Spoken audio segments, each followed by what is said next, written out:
할렐루야. 만왕의 왕 되시며 만군의 주 되시는 살아계신 우리 주 여호와 하나님, 이 시간 종들이 주 여호와의 존재 앞에 나와 무릎을 꿇고 겸비하여 주님의 음성을 듣기를 원하며 주께서 주시는 하늘의 만나를 먹기를 갈급한 심령으로 주님의 존재 앞에 나왔사오니, 주님 이 시간 주께서 역사하여 주시옵시고 하늘의 신령한 계시의 말씀으로 주의 성령의 계시의 말씀과 이 시대 가운데 우리에게 우리의 심령과 영혼 가운데 필요한 하늘의 만나로 가난 영혼들 가운데 생수와 같은 말씀으로 하나님 그 영혼을 적셔주시고 먹여주시옵소서.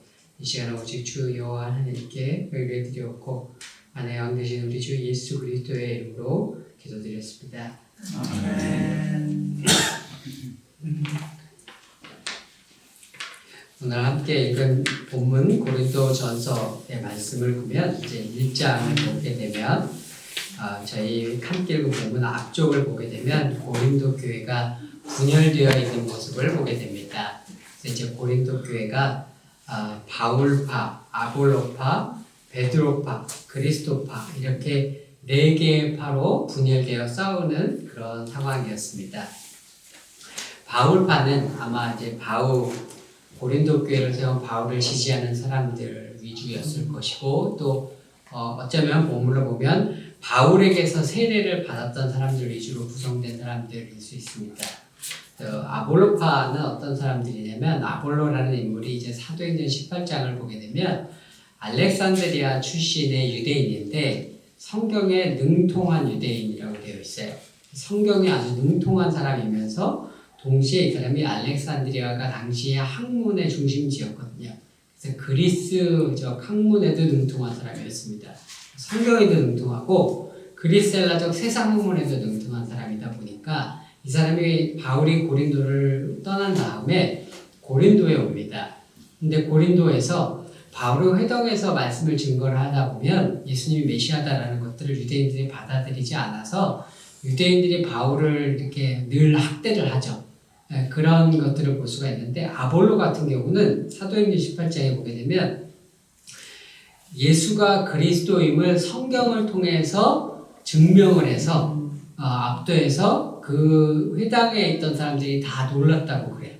그래서 이 말과 논리적으로 이런 것들을 설명과 설득을 굉장히 잘했던 사람이었던 것 같아요. 그래서 아볼로를 그렇게 이제 그런 면에서 회당에서 예수는 그리스도가 아니야 라고 이야기하는 유대인들을 논리적으로 설득을 통해서 압도하니까 많은 사람들이 이 사람을 좋아했겠죠.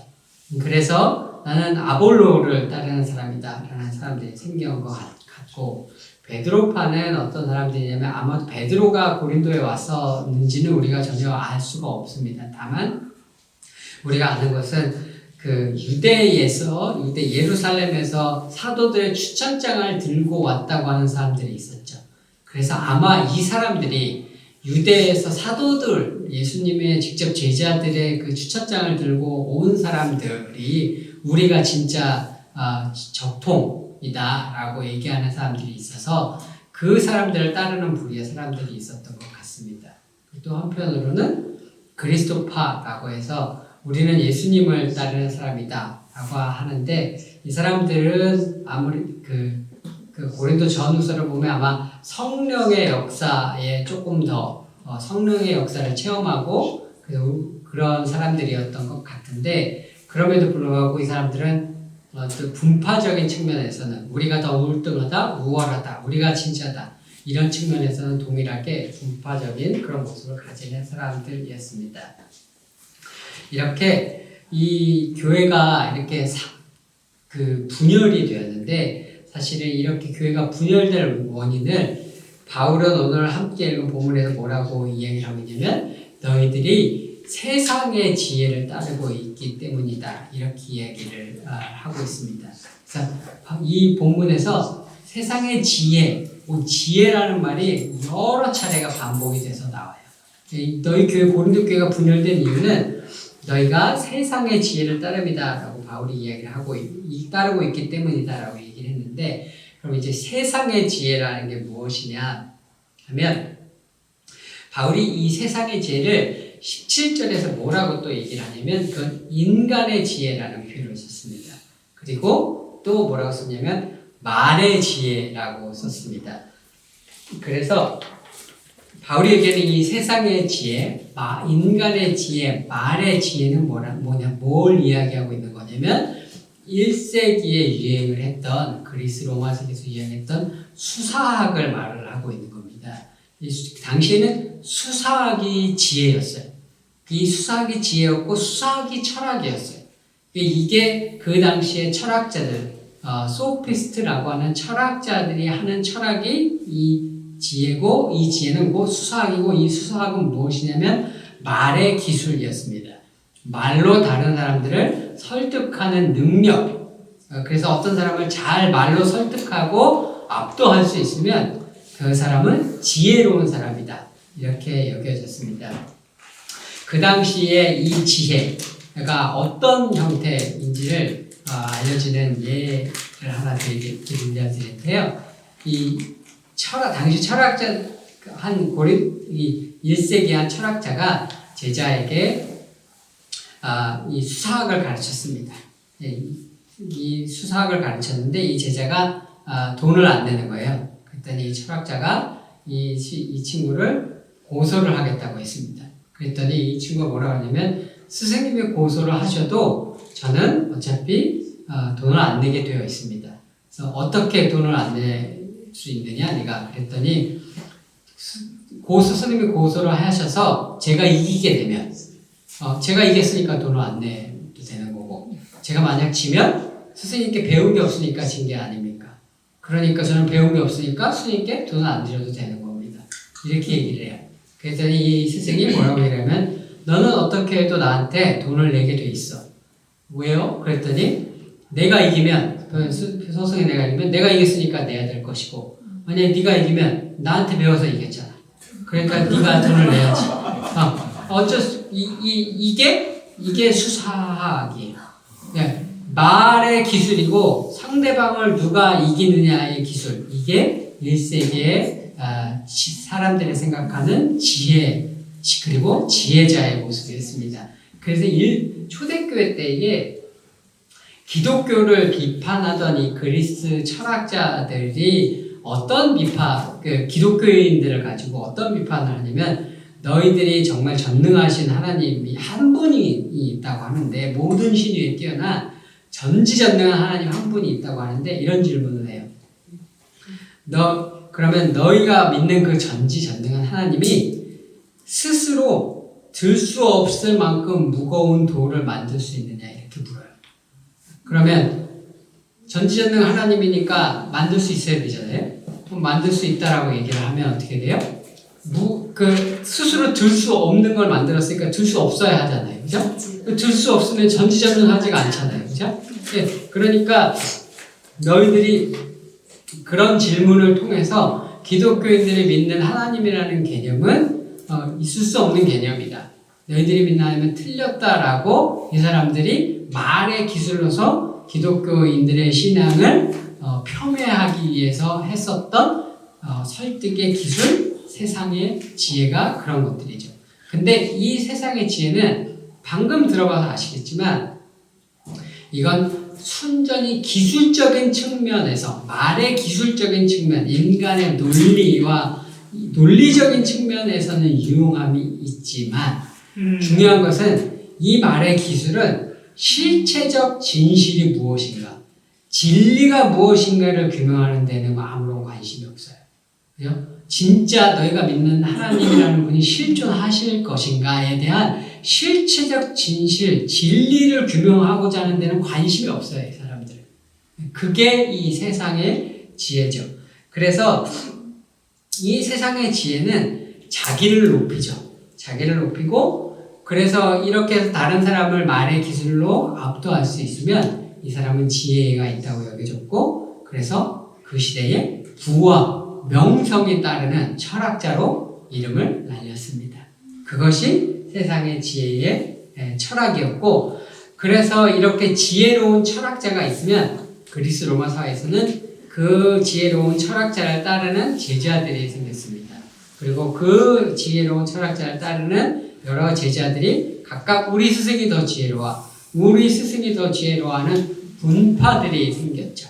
그래서 뭐 아리스토텔레스를 따르는 사람, 뭐 플라톤을 따르는 사람, 소크라테스를 따르는 사람, 이런 철학 분파들이, 피타고라스를 따르는 사람, 이런 철학 분파들이 생긴 것이 1세기 그리스 로마 사회의 문화적이고 철학적이고 사회적인 현상이었는데, 고린도 교회 교인들이 예수 그리스도를 믿었지만 아직도 그 세상에 살아가는 방식과 세상의 지혜와 세상의 문화와 세상의 생활 방식에 젖어 있다 보니 그 세상의 생활 방식을 그대로 교회 안으로 가지고 들어오죠. 그래서 나는 이 사람이 더 지혜롭다고 생각해, 나는 이 사람이 더 지혜롭다고 생각해 라고 생각해서 각자 다른 지혜롭다 생각하는 스승을 삼고 분파를 만드는 형태의 그런 형태가 이제 고린도 교회에 있었던 것입니다. 근데 고린도 교회 교인들이 세상의 지혜를 따랐다는 말을 구약적으로 표현을 하자면 이 의미가 어떠한 말이냐면, 제가 느끼기에는 우리 구약에서 흔히 보는 표현이 있습니다. 이스라엘 백성이 우상 숭배를 했다라는 표현과 아주 비슷하고 유사한 표현이라고 저는 생각을 해요. 왜 그러냐면 이 시대 고대에는 철학이라든가 종교가 분리되어 있지 않아요. 철학, 종교, 경제, 사회생활, 그 다음에 세상의 법, 이것들이 하나도 분리되어지지 않고 이게 다 하나로 뭉뚱그려져 있는 세상이거든요. 그래서 이스라엘 백성들이 우상으로 바알을 섬겼다고 할 때 이스라엘 백성들이 하나님을 버리고 바알을 섬겼던 게 아니에요. 하나님도 섬겼지만 바알도 섬겼죠. 왜냐하면 바알이 그 세상의 문화니까요. 바알은 폭풍의 신이자 풍요의 신이었습니다. 이스라엘 땅은 애굽 같은 곳에는 농사를 지을 때 비에 의존하지 않아요. 왜냐하면 거기는 나일강이 있기 때문에. 근데 이스라엘 땅은, 가나안 땅은 여기는 반드시 비를 통해서 농사를 지어야 하는 곳입니다. 그렇기 때문에 여기에서 중요한 건 뭐냐면 비예요. 날씨예요. 비와 구름과 바람을, 바람이 제일 중요한데 이 비와 구름과 바람을 통치하는 신이 누구냐면 바알이었거든요.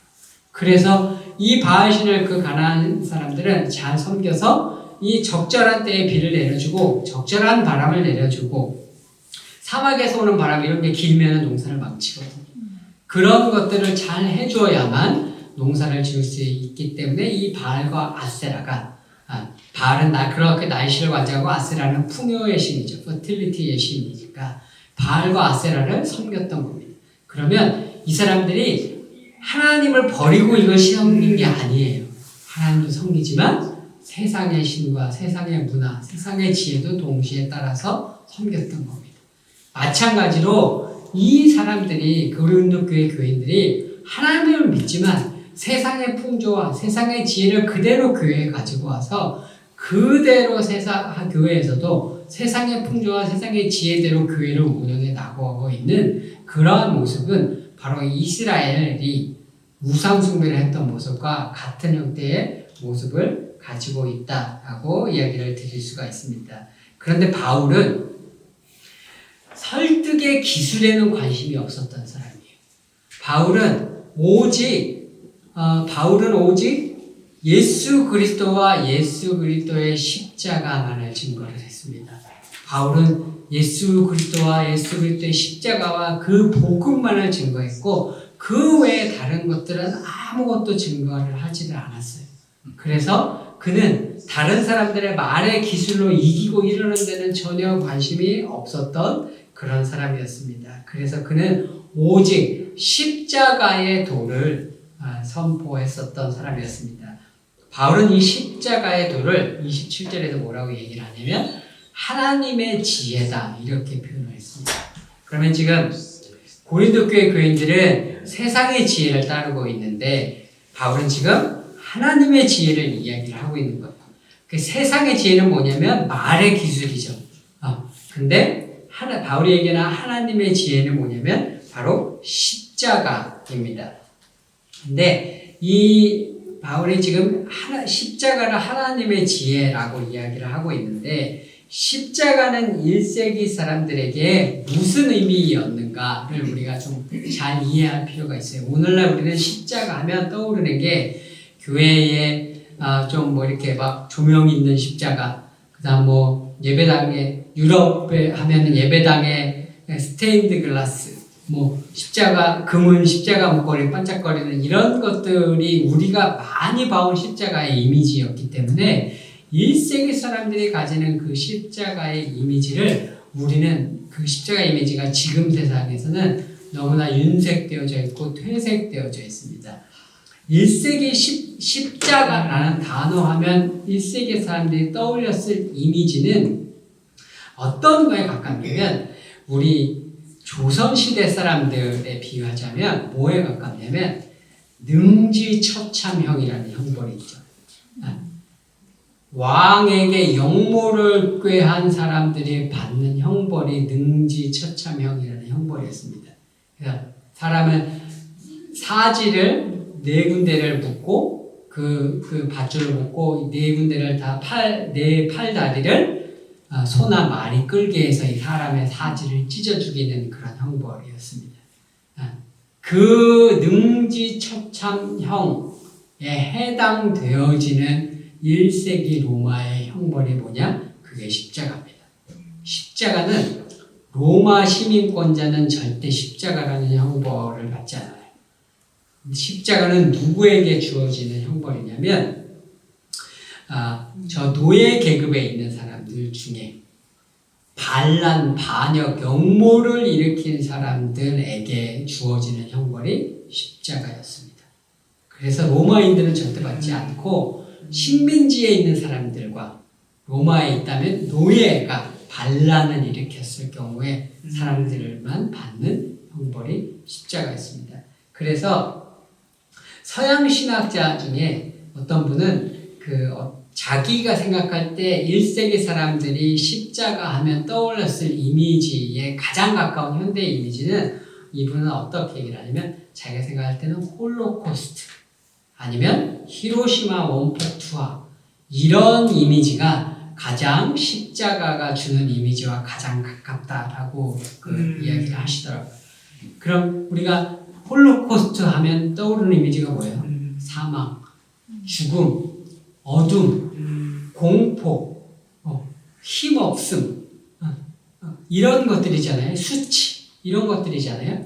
그 모든 것들의 집합체가 십자가란 말이에요. 십자가에는 극도의 고통이 다르죠. 십자가는 벌거벗고 들어가는 형벌이거든요. 십자가는 수치의 형벌이에요. 십자가는 조롱의 형벌입니다. 십자가는 왜 높은 데다 세워주냐면 로마의 반란을 일으킨 사람들에게 주는 형벌이라고 그랬잖아요. 네가 로마보다 위에 있고 싶어? 그래, 우리가 너를 높여줄게 하고 위에다가 높은 데다가 조롱의 의미를 세워주는 게 십자가입니다. 그게 십자가이기 때문에 1세기의 사람들에게 행해질 수 있는 최악의 수치와 조롱과 고통에 그리고 이게 반란을 일으켰는데 패배한 거잖아요. 패배했기 때문에 이 형벌을 받는 거잖아요. 그 십자가는 힘이 없음의 상징이에요. 패배와 좌절과 실망의 상징이란 말이에요. 근데 그런 십자가를 지금 바울이 뭐라고 이야기를 해요? 너희들은 세상의 지혜를 따르고 있는데 나는 하나님의 지혜를 이야기하고 있어. 라고 얘기하면서 십자가를 얘기해요. 십자가가 지혜래요. 십자가는 지혜일 수가 없어요. 근데 바울은 거기다 붙여서 십자가가 능력이래요. 이 십자가는 힘이 없는 패배자가 받는 형벌인데 이 십자가가 어떻게 능력일 수가 있어요? 이 십자가가 어떻게 지혜일 수가 있어요? 이거는 1세기의 사람들에게는 도무지 말이 되지 않는 이야기, 받아들일 수 없는 이야기가 십자가는 지혜이고 십자가는 능력이다라는 말이에요. 그래서 바울이 그거를 인정을 해요. 그래서 바울이 뭐라고 얘기를 하냐면 십자가가 도가 멸망하는 자들에게는 미련한 것이요 구원받는 우리에게는 하나님의 능력이다. 이렇게 얘기를 했습니다. 바울이 인정을 해요. 그래, 십자가의 도가 우리에게는 하나님의 지혜고 능력인데 이걸 믿지 않는 사람들에게는 어리석은 것이야. 나도 알아. 라고 이야기를 해요. 어리석은 것, 미련한 것이다. 라고 얘기를 합니다. 영어 성경에는 foolishness 혹은 folly 이렇게 되어 있습니다. 근데 이 단어가 뭘 의미하는 거냐면은 그 1세기 그리스 로마에서 연극을 해요. 연극을 하면 그 연극에서 웃기는 것을 담당하는 역할을 하는 사람이 있습니다. 그게 누구냐면 그게 광대입니다. 그 광대는 1세기에 노예 신분은 노예입니다. 노예로서 1세기 사회에서는 그 사회에서 어떤 측에 보니까 기생충 같은 취급을 받던 사람이래요. 그리고 노예니까 우리 광대하면 떠오르는 이미지가 있죠. 일단 첫째, 삐쩍 말랐죠. 왜 말랐어요? 노예니까요. 못 먹었으니까요. 둘째, 얼굴이 기괴하고 얼굴에 뭐 되게 이상한 분칠을 했죠. 그죠? 왜? 그 광대가 무대에서 올라서 하는 일이 바보 같은 짓이거든요. 사람들을 웃기기 위해서 바보 같고 기괴한 짓을 하거든요. 그러면 그 광대가 터무니없는 말도 안 되는 바보 같은 짓을 하면 사람들이 깔깔깔대고 웃어요. 그 광대가 하는 짓거리, 그걸 뭐라고 하냐? 그걸 여기 지금 오늘 본문에 나온 미련한 짓, 바보 같은 짓이라고 헬라어 본문에는 그렇게 되어 있습니다. 그러면 지금 바울은 십자가가 바로 사람들이 보기에는 그렇게 바보 같은 짓이야. 말도 안 되는 짓이야. 사람들이 보면 너무나 말도 안 되고 그런 말도 안 되는 짓이라고 코웃음 치고 조롱하고 비웃을 짓이야 라고 십자가가 세상 사람들에게 그런 것이라고 바울이 그런 것들을 인정을 하는 거죠. 십자가는 그런 것이야. 맞아. 너희들이 생각하는 그런 것이야. 그런데 그걸 믿는 우리에게는 십자가는 진정한 하나님의 지혜고 진정한 하나님의 능력이야 라고 이야기를 하는 건데 이걸 1세기의 그리스 로마 사람들이 누가 받아들이겠어요? 그 십자가가 지혜고 십자가가 능력이라는 거.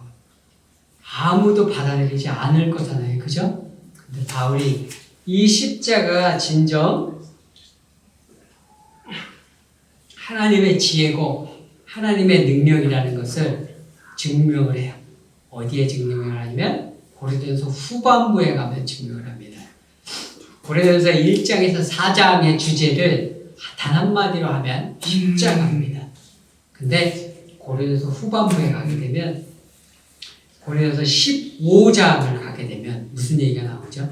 고린도 15장에 가면 부활의 이야기가 나와요. 그 부활의 이야기, 예수 그리스도가 부활했다는 사실이 십자가가 진정한 지혜이고 십자가가 진정한 능력이라는 것을 증명을 해주는 거예요. 그 부활을 경험하기 전까지는 십자가는 지혜일 수 없어요. 십자가는 능력일 수 없어요. 십자가는 어리석은 것이고 십자가는 미련한 것이고 말도 안 되는 이야기고 우스꽝스러운 것이고 수치스러운 것이고 조롱받는 것이에요. 그런데 부활에 보면 부활을 잘 생각을 해보세요. 부활이라는 이야기도요. 십자가만큼이나 똑같이 말이 안 되는 얘기거든요. 죽은 사람이 다시 살아난다는 이야기가 말이 되는 이야기인가요? 이건 말이 안 되는 이야기거든요. 이건 십자가만큼이나 터무니없고 미련하고 바보스럽고 그 세상에 그걸 믿는 사람이 있어 라는 이야기가 부활이라는 이야기예요. 이게 얼마나 터무니없고 말이 안 되는 이야기냐면요. 예수님의 무덤에서 여인들이 예수님이 부활하셨다는 걸 천사한테 얘기를 듣고 예수님을 가장 가까이서 3년 동안 따랐던 제자들한테 와서 얘기해 줬어요. 근데 제자들이 믿던가요? 안 믿었어요. 누가복음에 뭐라고 되어 있냐면 사도들은 그들의 말이 허탄한 듯이 들려 믿지 아니하나. 허탄한 듯이 들렸다. 영어로 보면 sounded like nonsense 이렇게 되어 있어요. 말도 안 되는 소리를 하고 있네. 응? 죽은 사람이 어떻게 살아나 말도 안 되는 소리 하지 마라고 안 믿었다는 거예요. 죽은 사람이 어떻게 다시 살아나. 제자들이 언제까지 안 믿었냐면요. 우리 마태복음 28장 19, 20절 너무 잘 아시죠? 너희는 가서 모든 족속으로 제자 삼아 지상사명을 예수님께서 하시는 장면이잖아요. 그 앞에 말씀 잘 몰라요. 16절에 보면 뭐라고 되어 있냐면 11제자가 갈릴리에 가서 예수께서 지시하신 산에 이르러 예수를 배웠고 경배하나 아직도 의심하는 사람들이 있더라. 예수님이 부활하셔서 갈릴리에서 다시 모였는데 거기서도 우리는 도마가 의심하는 제자라고 생각하잖아요. 도마는 그래도 예루살렘에서는 믿었어요. 다른 사람들은 못 믿었어요. 아직도 의심하는 사람들이 있었어요. 왜? 부활이라는 건 말도 안 되는 얘기거든요. 죽은 사람이 살아났다는 건 믿을 수가 없는 이야기거든요. 그런데 그것이 사실임을 아는 사람에게 이 십자가가 정말 지혜이고 십자가가 정말 능력이라는 것을 그 부활을 경험한 사람은 그제서야 진정으로 깨달을 수 있게 되는 거죠. 예수님께서 제자들을 갈릴리로 불러 모으셨죠. 방금 읽은 마태복음 28장 말씀에 갈릴리의 제자들을 불러 모으셨습니다. 왜 다시 갈릴리로 불러 모으셨을까? 근데 갈릴리가 어디냐면 예수님께서 사역을 처음 시작하셨던 곳이죠. 예수님께서 제자들에게 지금 예수님께서 하신 일들을 이제 너희들이 해라 라고 말씀하시는 거잖아요. 그죠? 그럼 제자들이 예수님께서 하시는 일들을 하면서 때론 귀신도 쫓아내고 때론 병자도 고치면서 예수 그리스도의 복음을 증거하는 일을 하겠죠. 그러면 이 예수 그리스도의 제자들이 가게 되는 길들은 어떤 길이겠어요? 그 예수 그리스도를 따르는 제자들이 걸어야 할 길이 바로 예수님께서 가신 십자가의 길이기 때문에 이제 예수님께서 처음 사역을 시작하셨던 그곳에 불러 모으셔서 이제 예수님의 길을 처음 시작할 제자들에게 그들도 동일한 예수 그리스도와 동일한 예수 그리스도의 사역 동일한 사역을 하며 그들도 십자가의 길을 걸어가라고 지상 사명을 주셨던 거죠. 바울도 그렇게 부름을 받았습니다. 그렇게 부름을 받아서 바울이 처음에 예수님을 만나고 다메섹에 갔을 때 예수님께서 뭐라고 말씀하시냐면 바울이 내 이름을 위하여 얼마나 고난 받아야 할 것을 내가 그에게 보이리라. 제자들의 길도 이제 예수님을 따라 그 십자가의 길을 가야 했고 바울도 예수님을 따라 그 고난의 길, 그 십자가의 길을 갔습니다. 그래서 바울은 왜 십자가의 길만을 선포하는가? 바울은 왜 다른 아무것도 선포하지 않고 십자가만을 선포하는가? 이제 예수 그리스도를 따르고 결단한 고린도 교회 교인들도 그들의 인생 가운데 그들이 예수 그리스도를 따라 가야 할 길은 십자가의 길이니까요. 그러니까 그들은 이제 세상의 길을 따라서 세상의 지혜를 따라서 세상의 삶의 길들은 세상의 지혜를 따라 자기를 높이고 자기를 높여서 자기가 세상 가운데서 우쭐해지고 자기가 세상에서 인정받고 세상의 부와 세상의 좋은 것들을 쫓아가는 그 길을 세상은 가겠으나 이제 예수 그리스도를 따라가는 길은 세상의 지혜를 따르는 길이 아니라 하나님의 지혜를 따르는 길, 십자가의 길, 자기를 높이는 것이 아니라 자기를 낮추고 예수 그리스도를 따라 그 겸손의 길을 따라 때론 고난이 올지라도 때론 내가 가는 길이 사망의 길처럼 보일지라도 예수 그리스도의 부활의 능력을 믿어서 이 십자가의 길이 진정한 지혜이고 진정한 능력임을 믿어서 그 길을 이제 고린도 교회 교인들도 따라가야 하기 때문에 바울은 고린도 교인들에게 오직 하나님의 지혜인 오직 십자가만을 선포했었던 것입니다. 바울이 골로새서에 가면 십자가의 영광은 이렇게 묘사를 합니다. 고린도서 2장 15절에 통치자들과 권세들을 무력화하여 드러내어 구경거리로 삼으시고 십자가로 그들을 이기셨느니라. 여기 통치자와 권세들이 구경거리를 삼으셨대요. 하나님께서. 그러니까 세상의 왕들과 세상의 힘들과 세상의 지혜를 따라간 사람들, 세상의 권세 잡은 자들이 어떻게 되냐면 구경거리로 삼으셨대요. 하나님께서. 이 구경거리가 뭐냐? 그리스 연극에서 광대를 구경하는 것과 같은 배우들의 모습을 보는 것, 그게 구경거리거든. 지금은 누가 구경거리냐? 십자가를 따르는 사람들이 지금은 구경거리거든. 십자가를 따르는 사람들이 광대와 같고, 십자가를 따르는 사람들이 보면 저것 좀 봐. 저런 미련한 사람이 있어? 저런 자기 희생의 길을 가고, 예수님의 그 산상수훈을 보면 다 세상의 가치들과는 반대되는 이야기들만 말씀하시잖아요. 팔복 보면 가난한 자는 복이 있나니 온유한 자는 복이 있나니. 세상은 힘이 있고 부유하기를 다 원하는데 그 반대되는 가치를 따르는 자들마다 다 복이 있다고 그 이야기하는 그 예수님의 모습을 세상은 그걸 보고 그걸 지혜로 여길 수 없고 그걸 능력으로 여길 수 없죠. 그래서 세상은 우리를 구경거리로 여기죠. 조롱거리로 여기고 우습게 여기지만 바울이 뭐라고 얘기했냐면 우리가 그 십자가의 끝에 무엇이 있는지를 골로새서 이야기하기를 지금은 우리가 그런 구경거리 같지만 통치자들과 권세들을 무력하여 드러내어 구경거리로 삼으시고 십자가로 그들을 이기셨느니라.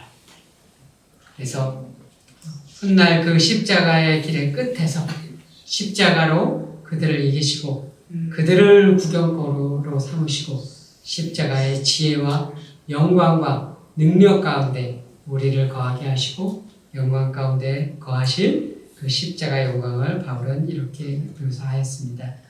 오늘 우리가 살아가는 이 세상의 길들은 누구나 다 세상의 지혜를 따라갑니다.